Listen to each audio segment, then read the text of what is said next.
আবারও চলে এসেছি একটা রেসিপি নিয়ে। তো দেখতে থাকুন, সঙ্গে থাকুন। তো এখানে নিয়ে নিয়েছি আমি পনির। তো পনিরগুলো পিস পিস করে কেটে নিলাম। তো এইগুলোকে এবার আমি ভাজতে দেবো। পনির দেখলেই যেন একটু কেমন জিভ থেকে জল চলে আসে, মানে এতটাই লোভনীয়।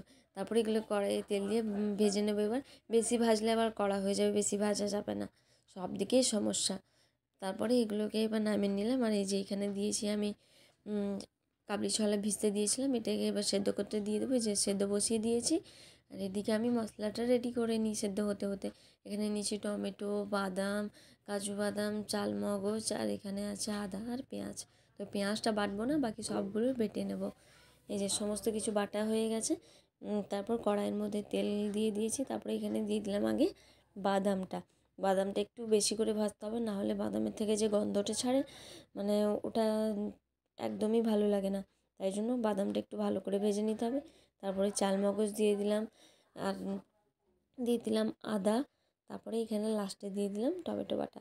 তারপর দিলাম হলুদ, লঙ্কা, কেরিয়া পাতা, নুন।